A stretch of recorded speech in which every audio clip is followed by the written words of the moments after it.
Okay, good evening, everybody. What is going on? Let me go ahead and pause the broadcast here so that you guys don't hear me double. There we go. There we go. It is the world's first and only dark skinned activist, Rashida Strober. I am the creator. I am the inventor. I am the architect. I am the designer of the very first platform in human history for dark skin, the eradication of darkism, the eradication of colorism.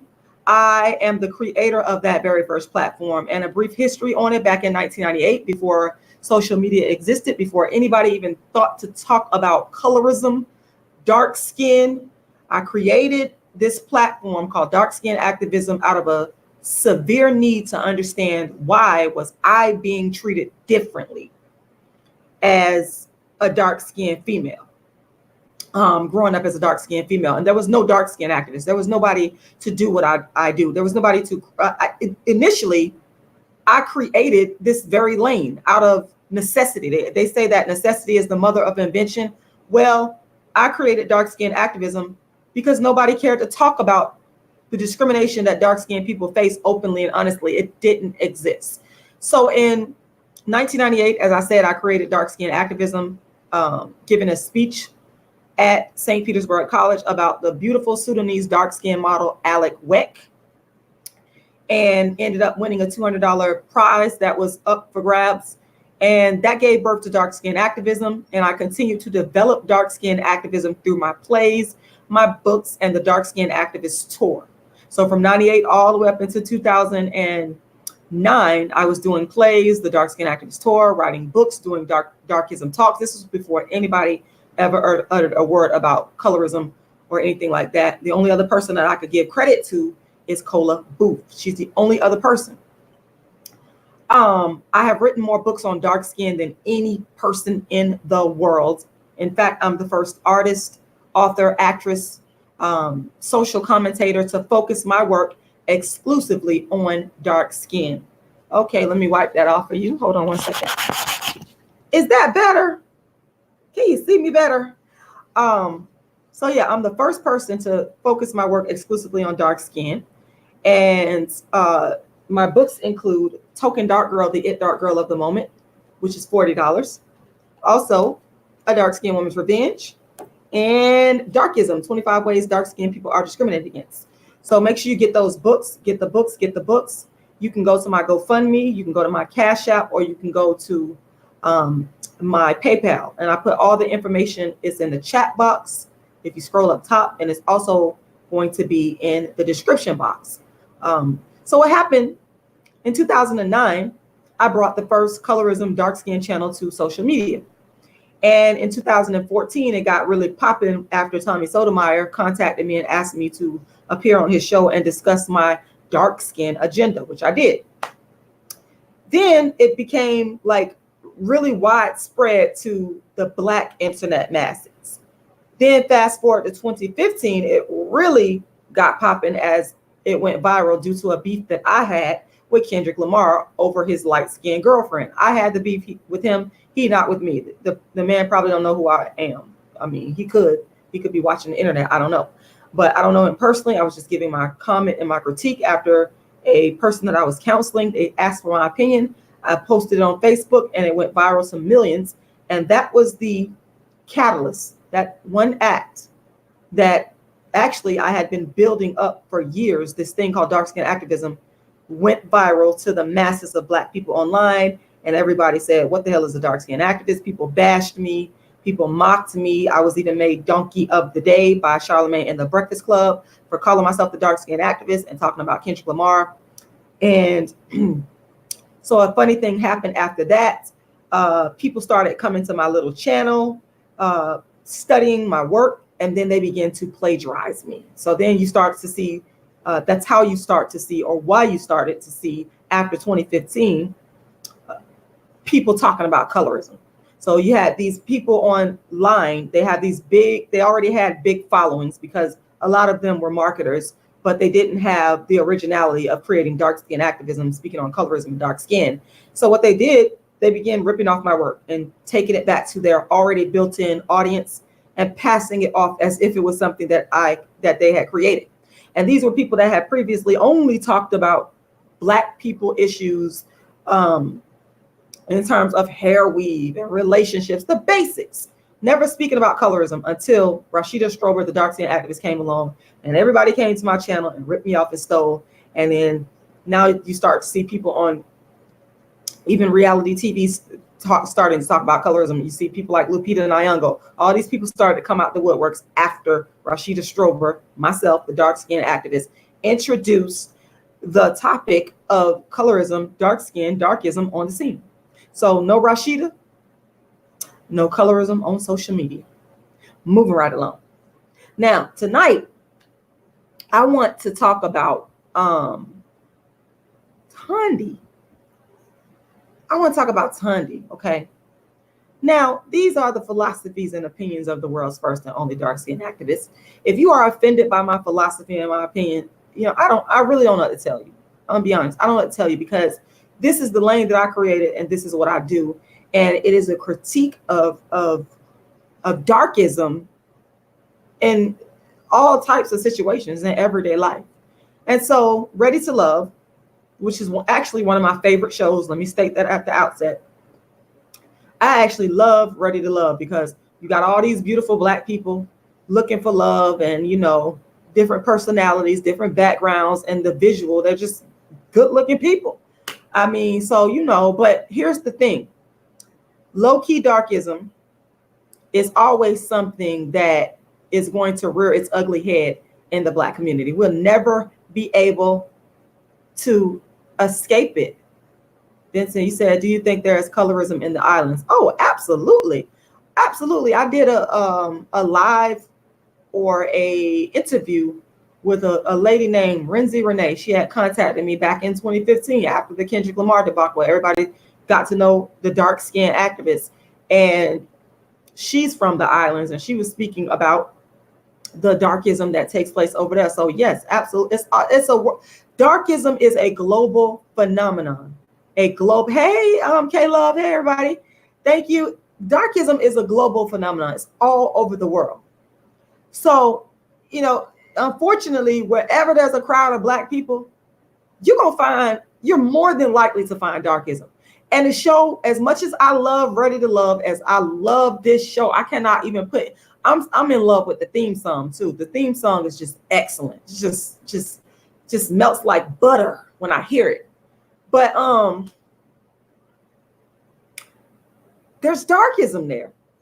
And so Tundi, the basic light-skinned, average-looking woman, beats out the pretty dark-skinned Nina for the affection of the brown-skinned Mario. That is what this live is going to be about tonight. Because, I had some people who, contacted me after I did the first couple of lives where I was talking about, the situation going on between them, and I ain't really go into detail. But they took Tundi's side, and I'm saying, wait a minute now. It's in terms of Mario choosing Tundi over her.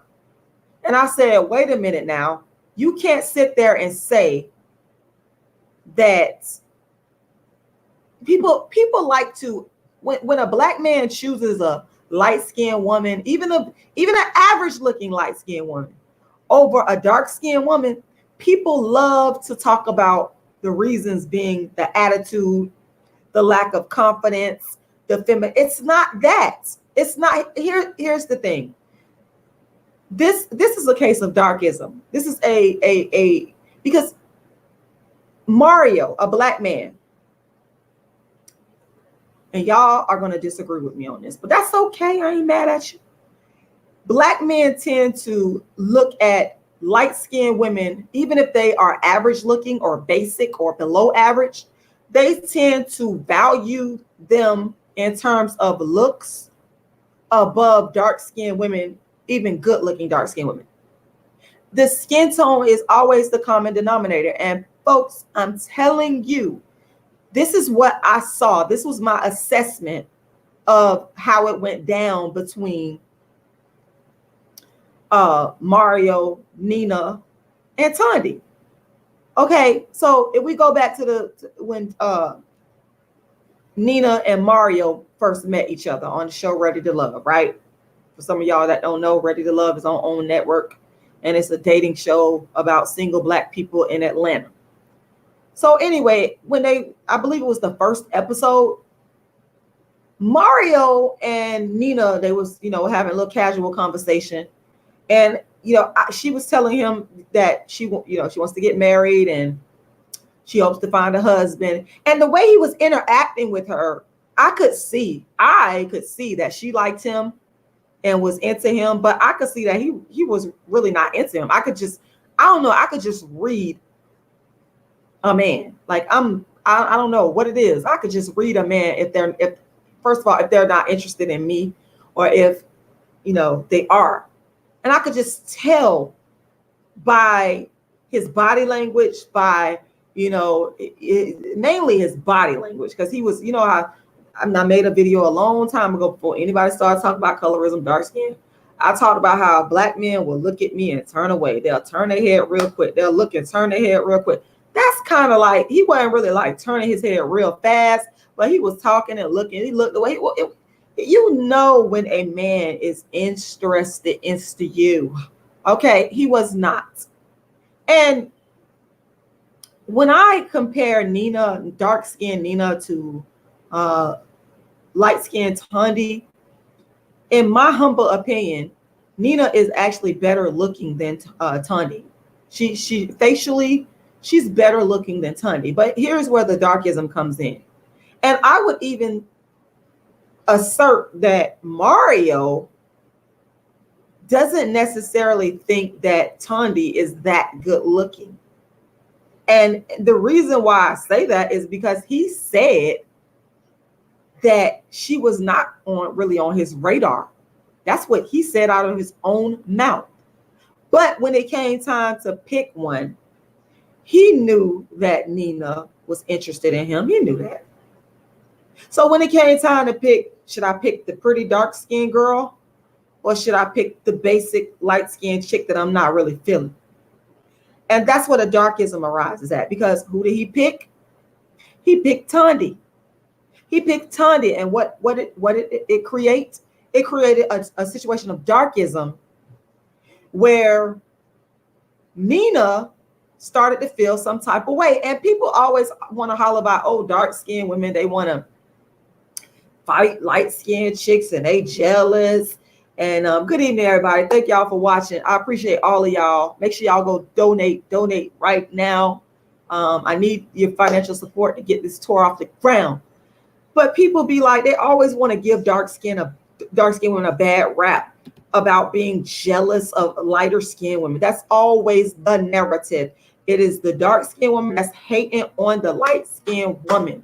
That's always what it is. And I feel like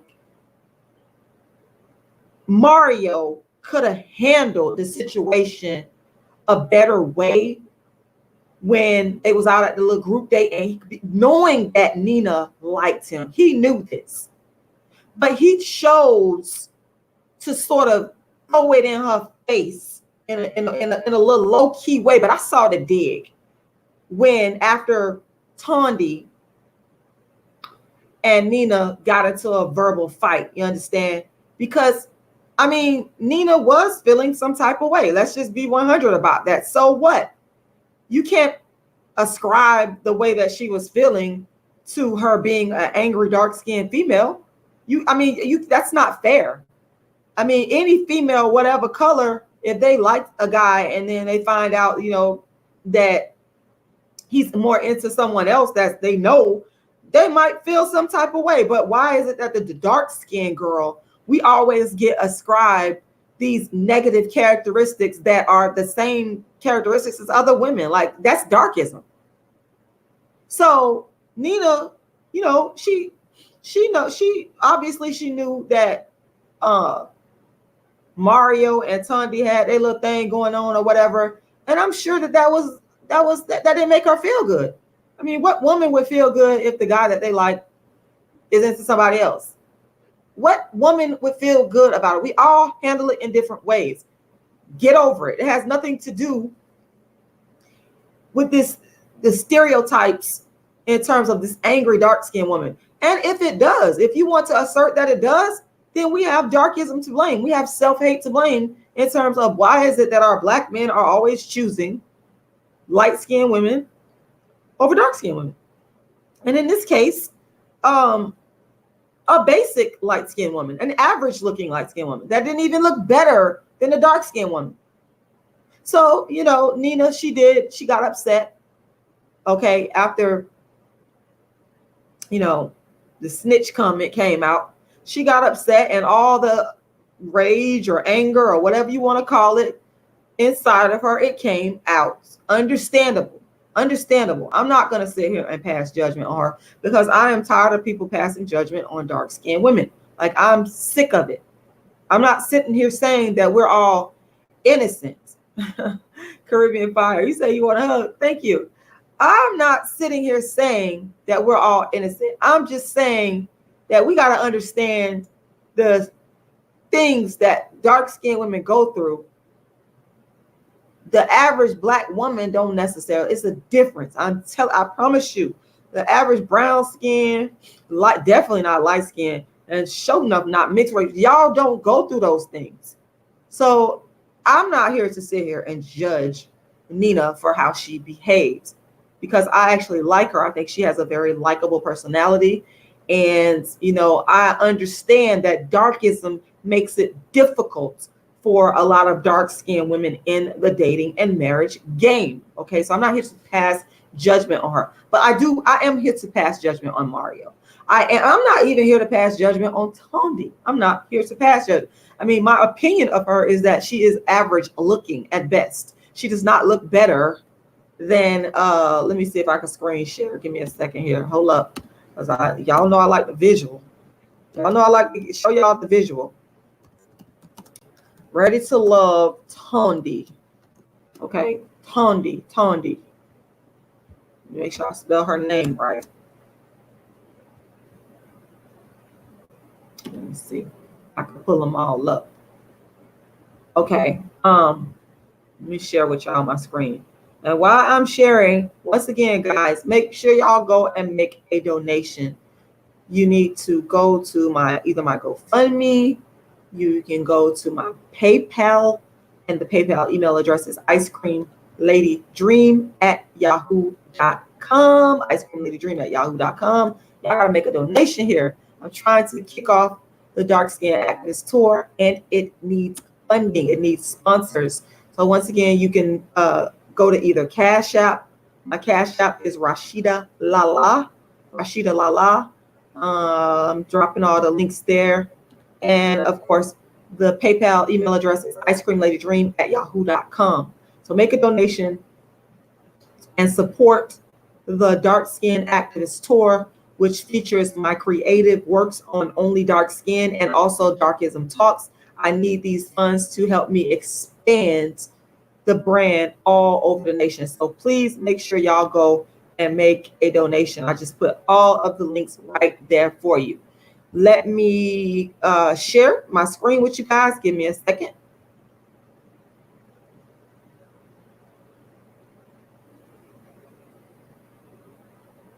Okay, let me share my screen.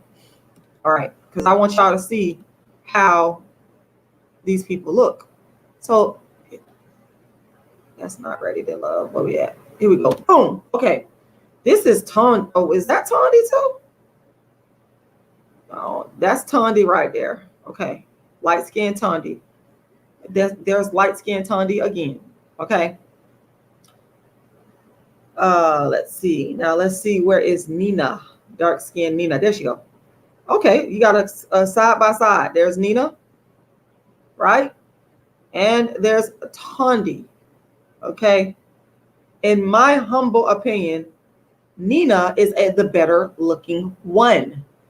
But we all know that because there's so much self-hate and darkism in the Black community, the light-skinned woman, even if she isn't as appealing facially, you know, phenotypically, she is normally chosen over the dark-skinned woman. And we saw this happen with Mario. Let's see, where's Mario at?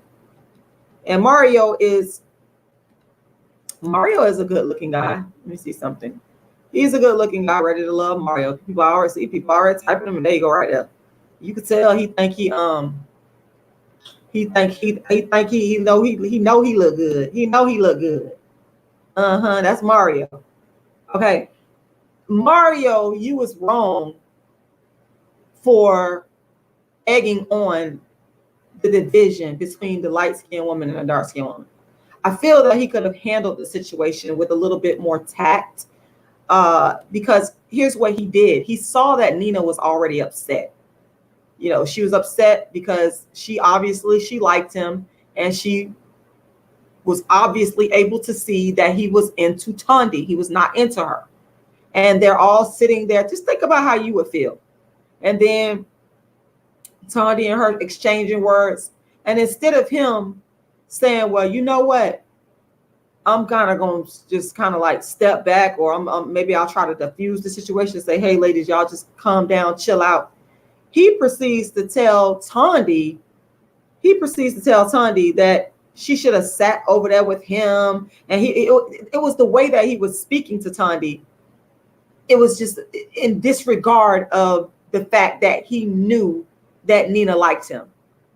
And I've had that happen to me as well. Like guys that I remember back in high school, middle school, they may have known that I liked them.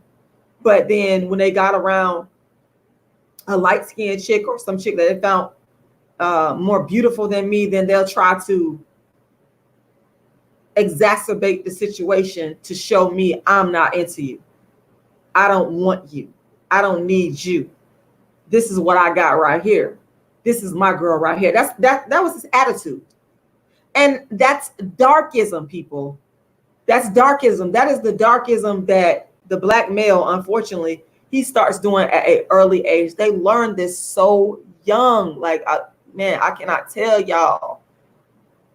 I might be here for days telling y'all the stories about what has happened to me especially in my formative years, because this is where this darkism is really shaped and molded and formed. And some black men, they get away from it.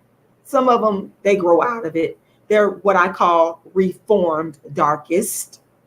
Some of them grow out of it, but some of them continue to perpetuate it. And I just felt like I saw him as this the high school version of what I was going through. You know what I'm saying? Where, like I said, if the dude seen that the two chicks that he knows likes him got into an argument, he made it known that he was team light skin. He made that known to the dark skin to add insult to injury instead of trying to be a peacemaker. You know what I'm saying? Or just don't add fuel to the fire.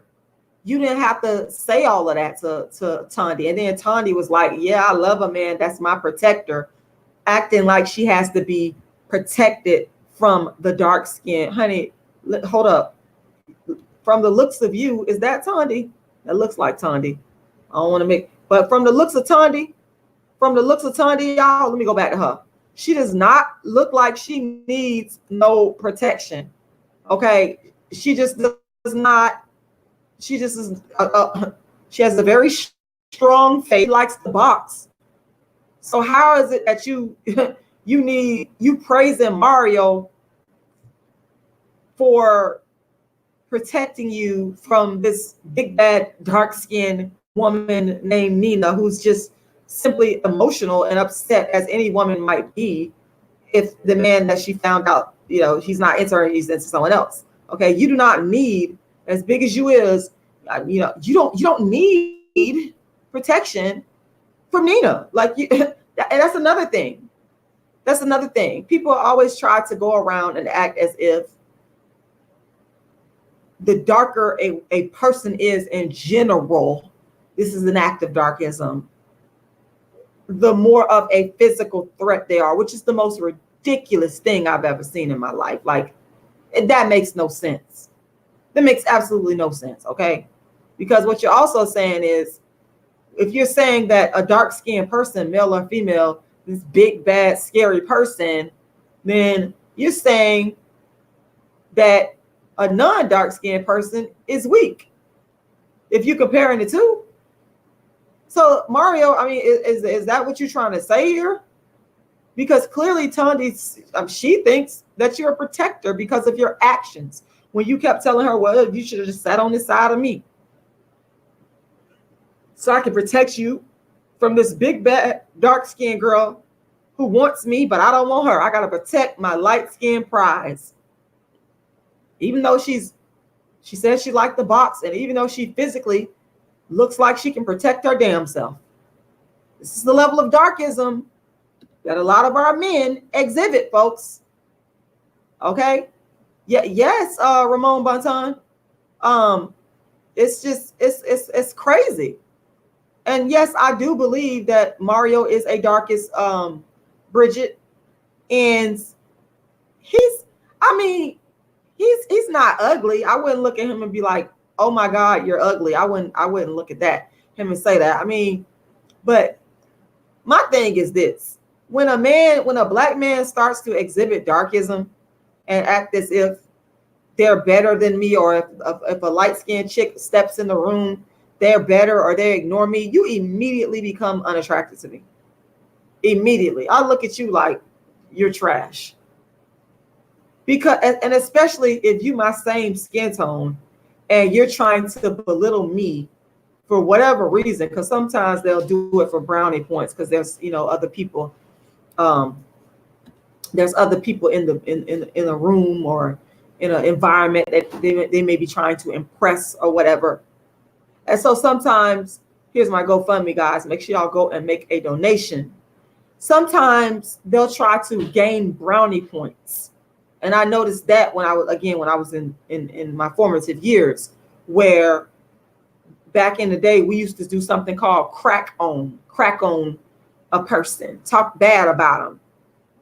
And I remember times when the unpopular, or maybe not so popular, boy or girl, in order to gain brownie points, they would go in on a dark-skinned person for being dark-skinned. Okay. And it's to the same level. It's the same thing as we grow older. It's just, you may not be going in on that person verbally, going, you black and ugly, monkey mouth, whatever the case may be, but your actions speak louder than your words. I had a dark-skinned friend who's an actress in Hollywood, and I'm not going to say the actor's name, but I do not find this person attractive at all. And he is a mixed race actor, and he is married to another mixed race actor. I'm not going to say, I'm trying to hold it back, but I'm not, out of respect, I'm not going to say the name. And this dark-skinned, very beautiful dark-skinned actress, she's been in several television and film projects out in Hollywood. And she told me that when she would go to some of these parties, that the way that this person interacted with her is as if he was better than her. He always had this high and mighty air, and black women love this particular dude. But at these parties, he didn't want to mingle and associate with her. And I automatically knew what it was like. But and not all mixed people. I'm not going to make a blanket statement. But therein lies the contradiction. You have some of these mixed race people that, they don't mind getting that paycheck to play a black character. They don't mind getting that paycheck. They play a black character, a fully black character. But you got a problem with a dark-skinned, nappy-headed, fully black woman at a party. You can't say hi. You think you better than her because you light-skinned it, and you mix. You know what I'm saying? You think you better than her because your wife is light-skinned and mixed. Oh my God, I almost want to say their name so bad because I do not like this dude. But out of respect for my friend, I'm not going to say her name. I was never impressed with his looks anyway. Like, I just was never impressed with this dude, because I don't know why people equate good looks to mixed people. All mixed people are not good looking, just like all dark-skinned people are not beautiful. There's a balance. There's ugly mixed race people and good-looking mixed race people. There's ugly, dark-skinned people and good-looking, dark-skinned people.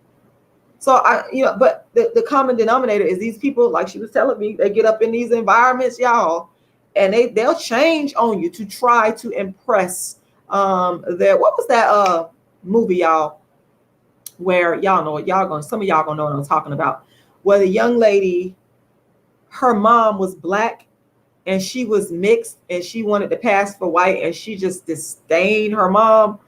I gotta look at the comments because I want y'all to tell me the name of that person. Once again, make sure you guys go to my GoFundMe and make a donation. I cannot stress to you how much I need financial support to get this tour kicked off. The goal is to raise $1 million. All donations will happily be appreciated. I'm stopping the screen sharing. What was the name of that? Man, I wish I could remember the name of that movie. This movie, like, it was like an old movie, like way, I believe, back in the 40s or the 50s or something like that. Imitation of Life.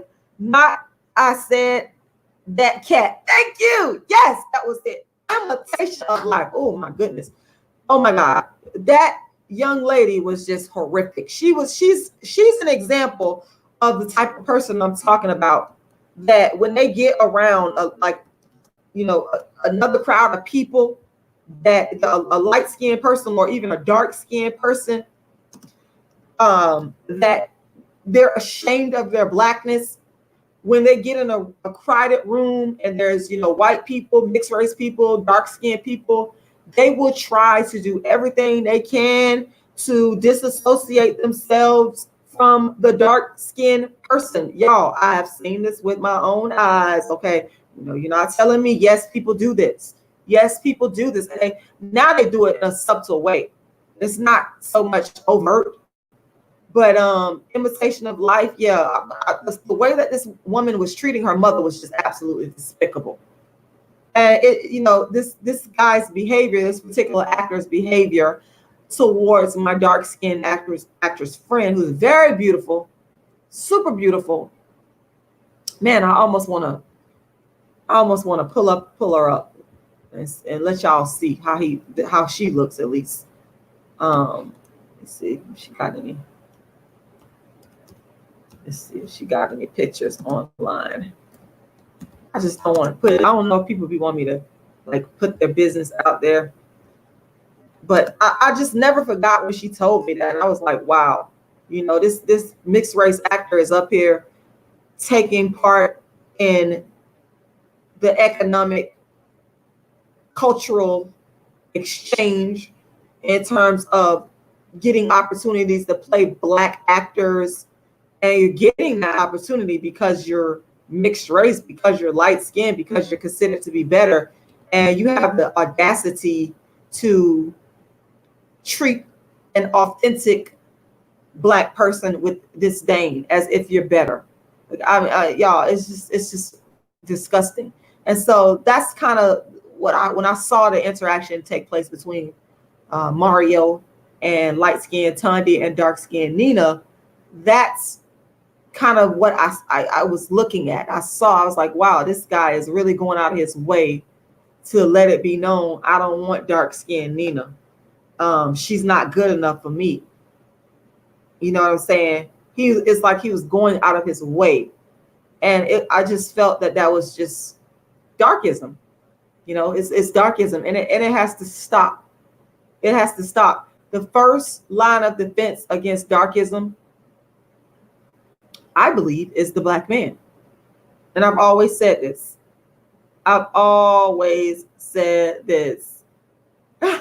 Thank you, Ramon Montana. I'm looking at some of y'all comments. Thank you. I've always said that the black man can solve the darkism problem. Again, clear example. Mario could have solved that darkism problem right quick. He could have handled that. But, he just decided to continue to perpetuate the dark skin issue, the discrimination of dark skin regarding dark skinned women. He just decided to continue to perpetuate it. And, it just speaks to the fact that even when a dark skinned woman is, she's beautiful, She has a nice personality, which overall I think that Nina does. She has a nice shape. Even when she has all those things working for her, she still does not compare to a average, below average, basic looking light skinned chick. These are facts. Y'all can be upset with me because people come in the comment section, they be so mad, they be upset. But I'm just only here to give you my opinion. I'm to tell you the truth. I'm not here to tell y'all what y'all want to hear. I'm not. This is not about being politically correct. This is about the dark skinned actress and her opinion. And Tondi is definitely a basic looking, average, below average at best female. But she still got chosen over beautiful dark skinned Nina. This speaks volumes. When does it end, black man? This is what I want to ask the black man. When do y'all stop valuing light skin over dark skin? When do y'all stop valuing light skin over beautiful black features? When does it end? I'm trying to figure this out. Like, it just doesn't seem to have any end. It goes from generation to generation. It goes from young to old. You know, it just seems to have no ending point. And I am just so tired of it. I'm just so tired of it. And, you know, when I look at black shows like this, dating shows like this, I'm not automatically going in there looking for darkism. Because I could honestly say when I was watching I was not looking or thinking in my mind, oh my God, a black man is going to commit darkism here. I was actually giving them a chance to see who they was going to gravitate towards. I mean, because you never know who a black man is going to gravitate towards until it happens. You don't know. I was giving them the benefit of the doubt. But majority of those men were after the light-skinned women. And even the basic light-skinned woman beat out the beautiful, pretty, dark-skinned woman. And then, of course, I told y'all in another video, I said that Kimber, dark-skinned Kimber, is actually the best-looking one on there, but she got beat out by two light-skinned women. Y'all, this is complete and utter darkism. Call me a hater. Call me a hater all day and all night. I don't care. Y'all call me a hater because I'm not hating on anybody. I'm only here to tell the truth about how darkism operates, how dark-skinned women are not given a fair shake. What we do regarding our looks in terms of fixing ourselves up, in terms of some of us working out, in terms of putting on makeup, hair, even going into getting the education, because some of us think that education will make us more marketable to men, but I disagree with that. But for the sake of argument, doing all these things that we think is going to get us a man, it doesn't work. It just doesn't work. Bringing clarity to confusion. You said, how were their bodies? That's what I'm saying. Like, if you look at Kimber, she's the best looking one on there, but she still was like in third place, came after the light skinned women. That's a problem.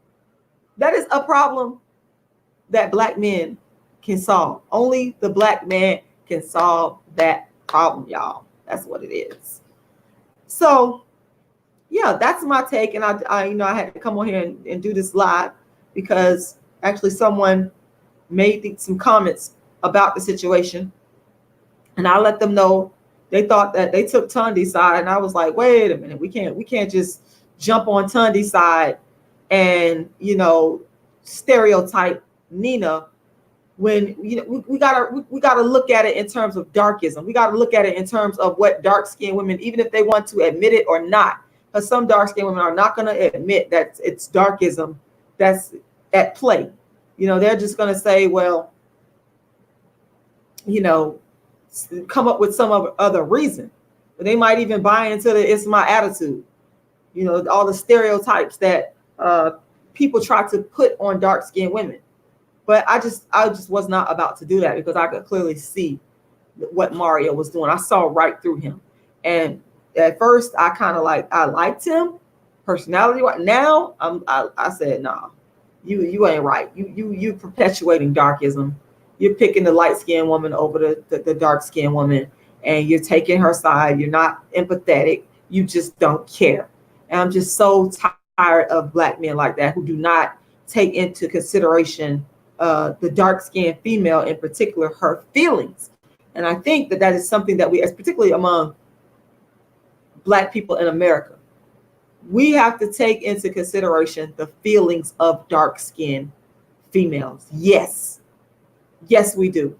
Because dark-skinned females are the ones that have been bashed the most. We've been beat down and told we're ugly. We've been told we're manly and not feminine.